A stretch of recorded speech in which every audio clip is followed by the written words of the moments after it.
નમસ્કાર મિત્રો, જય ભારત, જય હિન્દ. સ્વાગત છે તમારું બધાનું લીડર ટ્રેડિંગ ગુજરાતી યુટ્યુબ ચેનલમાં.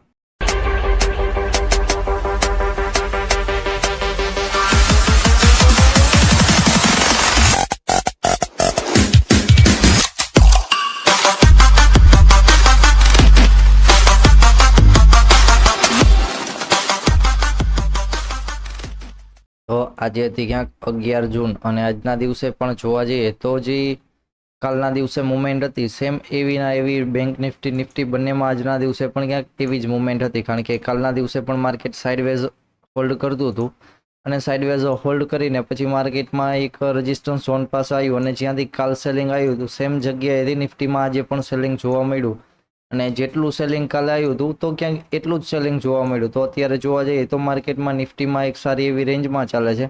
બેંક નિફ્ટીમાં રેન્જ છે અને બેંક નિફ્ટીમાં થોડીક રેન્જ ડાઉન ટ્રેન્ડની ચાલે છે. કારણ કે કાલના દિવસે જ્યાંથી સેલિંગ આવ્યું હતું થોડોક એનો સેલિંગને પોઈન્ટ નીચેની જગ્યાએ હતો. કારણ કે કાલના દિવસેથી 50,099ના ઝોન પાસેથી સેલિંગ આવ્યું હતું. તો આજના દિવસે ક્યાંક 940ના ઝોન પાસેથી સેલિંગ આવ્યું હતું. સેમ વસ્તુ કે સપોર્ટ ઝોન એક જ છે માર્કેટ પાસે, જે 500નો ઝોન છે એ આજના દિવસે પણ જે કાલના લેવલ સેન્ડ કરેલા હતા તો અહીંયાથી માર્કેટે સારો એવો સપોર્ટ લીધો અને સપોર્ટ ઝોન પાસે જો બાઇંગ કર્યું હોય તો માર્કેટમાં સવારમાં પહેલા ટ્રેડમાં જ ક્યાંક સારી એવી મુવમેન્ટ જોવા મળી છે, જે પ્રમાણે કાલના લેવલ હતા એમાં ક્યાંક. અને એમાં પણ ચર્ચા હતી કે સપોર્ટ ઝોન ઉપર છે તો ત્યાં સુધી આપણે 200 પોઈન્ટનો ક્યાંક ટાર્ગેટ સારો એવો રાખી શકાય. તો 200 પોઈન્ટમાં નહીં પણ માર્કેટે થોડોક વધારે પણ ટાર્ગેટ આપ્યો છે. તો જે 600ના ઝોન ઉપર ફરીવાર આવીને માર્કેટે ક્યાંક 900ના ઝોન સુધી એટલે કે 200 પોઈન્ટ પ્લસનો ક્યાંક ટાર્ગેટ સારો એવો જોવા મળ્યો આજના દિવસ માટે. પ્લસમાં આપણે લાઈવ હતા ત્યારે માર્કેટ સારું એવું સાઇડવેઝમાં હતું અને સાઇડવેઝમાં માર્કેટ બહાર નીકળે અને ફરીવાર અંદર ઝોનમાં આવી જાય તો ઝોનમાં માર્કેટમાં કામકાજ કરતું હતું અને ફરીવાર પછી લાસ્ટમાં બહાર નીકળ્યું ઝોનમાં તો એકવાર ફરીવાર ઉપર ફેક થઈને અને માર્કેટમાં સારી એવી ડાઉન સાઇડની મુવમેન્ટ ક્યાંક જોવા મળી. કારણ કે લાસ્ટમાં આજે પણ ડાઉન સાઇડની મુવમેન્ટ આવી સારી એવી. આજના દિવસે બપોર પછીનું લાઈવ હતું નહીં કારણ કે થોડું ઘણું કામ હતું એટલા માટે. તો ચલો, આજના દિવસે જે લોકોએ લેવલ ઉપર કામ કર્યું હોય એને પણ ક્યાંક સારું એવું પ્રોફિટ જોવા મળ્યું છે કોલમાં અને છેલ્લે લાસ્ટમાં પણ પુટમાં પણ સારી એવી મુવમેન્ટ જોવા મળી છે. કારણ કે ફરીવાર લેવલ છે નવા એ સેન્ડ કરી દેતા છે કાલ માટે અને કાલ છે ક્યાંક બેંક નિફ્ટીનો એક્સપાયરી દિવસ. તો કાલના દિવસે સારું કરીને કામ આવવાનું છે. એક 500નું ઝોન છે અને ફરીવાર એક 50,000નું ઝોન. કારણ કે થોડીક મોટી ટાઈમ ફ્રેમમાં જોઈએ તો માર્કેટમાં સારું એવું એક ઝોનમાં ચાલે છે. એક 50,000નું ઝોન રેઝિસ્ટન્સ ઝોન તરીકે કામ કરે છે અને નીચે 500નું ઝોન છે એ એક સપોર્ટ તરીકે. તો એક અવરની ટાઈમ ફ્રેમમાં પણ સારું એવી રેન્જમાં છે માર્કેટ. તો કાલના દિવસે રેન્જ બ્રેક થતી હોય અને ફૂલ બેક આપીને જાય તો આપણે સારી એવી એક મોટી મુવમેન્ટ કે અહીંયા પણ 200 પ્લસ પોઈન્ટની મુવમેન્ટ એક સારી એવી જોવા મળી શકે છે.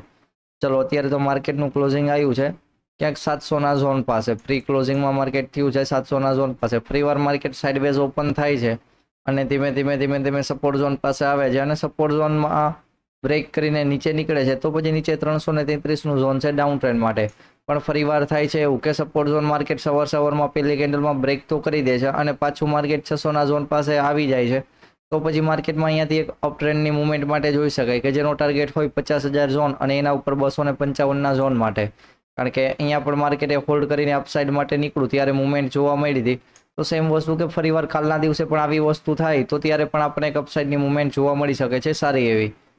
તો ફરીવાર માર્કેટ અને જો માર્કેટ ડાઉન ઓપન થઈ જાય છે 400ના ઝોન પાસે અથવા 333ના ઝોન પાસે તો માર્કેટમાં એક વ્યૂ પેલો એ હશે કે માર્કેટમાં એકવાર બાઇંગ જોવા મળે 500ના ઉપર માર્કેટ એકવાર નીકળે તો અહીંયા સુધીનો એક માર્કેટમાં સારો એવો ટાર્ગેટ જોવા મળી જાય. જો ડાઉન સાઇડ ઓપન થાય છે તો ફરીવાર માર્કેટ અપસાઇડ ઓપન ક્યાંય થઈ જાય છે 940 વાળા ઝોન પાસે અને માર્કેટમાં 940 વાળા ઝોન પાસે હોલ્ડ કરી અને 50,000ના ઝોન ઉપર નીકળે છે તો હવે કાલના દિવસેનો વ્યૂ એવો હશે કે 50,000ના ઝોન પાસેથી માર્કેટમાં ફરીવાર એના ઉપર ક્યાંક બાઇંગ જોવા મળે અને એનું ઝોન પણ બ્રેક થાય અને ઉપર છે 255ના ઝોન સુધીના ટાર્ગેટ ક્યાંક જોવા મળી શકે. કારણ કે અત્યારે શું થશે, માર્કેટમાં બે વાર અહીંયાથી સેલિંગ આવ્યું છે તો હવે બધાને ખ્યાલ હશે કે 50,000ના ઝોન પાસેથી ક્યાંક સેલિંગ જોવા મળે છે તો ફરીવાર માર્કેટ અહીંયા એક ટ્રેન્ડ લાઇન પણ લગાવેલી છે. જો કાલના દિવસે ટ્રેન્ડ લાઇન બ્રેક થાય છે અથવા સવારમાં જ બ્રેક થઈને એના ઉપર નીકળે છે ને પહેલી જ કેન્ડલમાં નીચે નથી આવતું રહેતું અને એના ઉપર હોલ્ડ કરે છે તો પછી માર્કેટમાં જે 255ના ઝોન સુધીના ટાર્ગેટ જોવા મળી શકે અને એના ઉપર ફરીવાર હશે ક્યાંક 500નું ઝોન. તો 500ના ઝોન સુધીની ક્યાંક સારી એવી મુવમેન્ટ જોવા મળે જો હવે ફરીવાર માર્કેટમાં ટ્રેન્ડ લાઇન બ્રેક થાય છે ત્યારે ક્યાંક. અને જો માર્કેટ અહીંયા ઓપન થાય છે, ઓપન થઈને અને મુવમેન્ટ આપે છે તો ફરીવાર 700 ઉપર નીકળે તો અહીંયા આપણે એક ટાર્ગેટ નાનકડો રાખી શકીએ 100 પોઈન્ટનો કે 800ના ઝોન સુધી મુવમેન્ટ જોવા મળે અને 800ના ઝોન ઉપર પણ ટ્રેન્ડ લાઇન બ્રેક થાય ત્યારે ક્યાંક મોટી મુવમેન્ટ માટે ફરીવાર સાઇડવેઝ ઓપન થઈને એના એ જગ્યાએ હોલ્ડ કરતું હોય અને સપોર્ટ ઝોન પાસે હોલ્ડ કરીને બ્રેક કરીને નીકળે છે અને બીજા પણ નીચે પુલ બેક આપી દેશે તો વધારે બીજી કન્ફર્મેશન મળશે. પુલ બેક નહીં આપે તો આપણે સ્કેલ્પિંગના વ્યૂ માટે જવાનું થશે, કારણ કે ફરીવાર માર્કેટમાં એ ઝોન બાઇંગ ઝોન છે. તો અહીંયાથી સપોર્ટ ઝોન બ્રેક થાય તો સ્કેલ્પિંગના વ્યૂમાં મુવમેન્ટ આવે તો ક્યાંક મોટી મુવમેન્ટ જોવા મળે અને ફરીવાર અહીંયાથી પાછું આવતું રહે તો આપણે તરત સ્ટોપ લોસ ટ્રાયલ કરી દેવાનો થાય. તો એવી રીતના ક્યાંક મુવમેન્ટ માટે જોશું. અને કાલના દિવસે જો માર્કેટ અહીંયા 700ની રેન્જમાં બનાવી લે છે કે ઉપર નીચે 500નું ઝોન અને ઉપર 800ના ઝોન પાસે, તો ફરીવાર લાસ્ટમાં 0.0 માટે જોવાનું રહેશે કે કયા ઝોનને બ્રેક કરીને મુવમેન્ટ સારી આપે છે.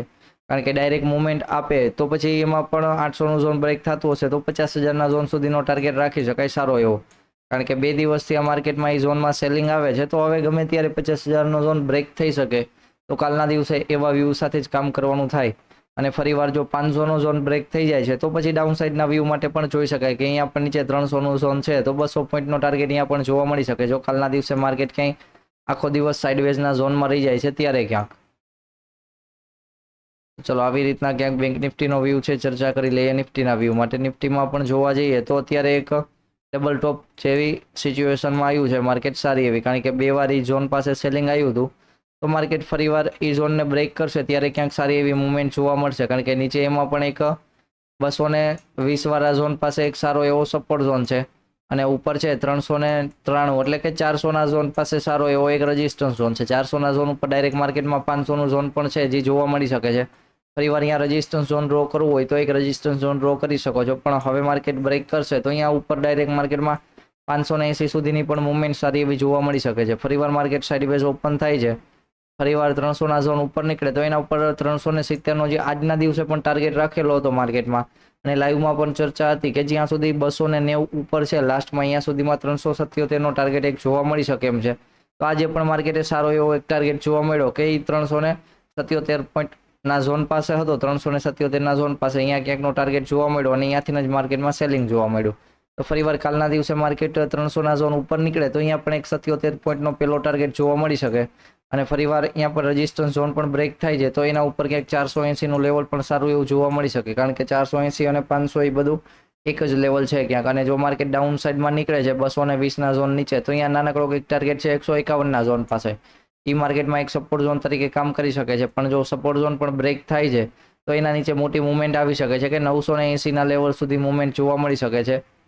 તો એ વસ્તુનું પણ ધ્યાન રાખવાનું થાય. ફરીવાર માર્કેટ ઓપન થાય છે ક્યાંય ડાઉન સાઇડમાં અને ડાયરેક્ટ જો 23,075ના ઝોન પાસે ઓપન થાય છે તો માર્કેટમાં પહેલો વ્યૂ એ હશે કે એક બાઇંગ જોવા મળે. જો વધારે ડાઉન સાઇડ ઓપન થઈ જાય તો એક બાઇંગ જોવા મળે અને વધારે જો અપસાઇડ ઓપન થઈ જાય તો બાઇંગ સેલિંગ જોવા ન મળે તો પણ ચાલશે, કારણ કે અપસાઇડમાં માર્કેટનો વ્યૂ એક અપ ટ્રેન્ડમાં છે મોટી ટાઈમ ફ્રેમમાં. તો અપસાઇડમાં એવું થશે કે ફરીવાર તો અહીંયાથી 2 વાર તો સેલિંગ આવી ગયું છે અને આજે વખતે જો માર્કેટ અહીંયા અપસાઇડમાં ઓપન થાય છે અને અહીંયા હોલ્ડ કરીને પછી માર્કેટ અપસાઇડનું બ્રેકઆઉટ આપે છે તો અપ ટ્રેન્ડની મુવમેન્ટ ક્યાંક જોવા મળી શકે છે.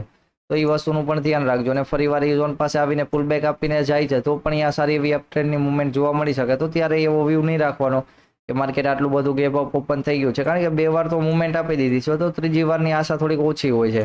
તો ચલો એવી રીતના ક્યાંક વ્યૂ છે માર્કેટમાં. જોઈએ કાલના દિવસે કઈ રીતના નિફ્ટી બેંક નિફ્ટી કામ કરે છે, કારણ કે કાલના દિવસે પણ આપણે લાઈવમાં જ હશું અને કાલના દિવસે એવું લાગશે તો બીજું સેશન પણ લાઈવનું રાખીશું, કારણ કે બેંક નિફ્ટીનો એક્સપાયરી દિવસ છે એટલા માટે. ચલો લેવલ છે બધા ટેલિગ્રામની ફ્રી ચેનલમાં સેન્ડ કરી દીધા છે તો એમાંથી લેવલ પણ મળી જશે.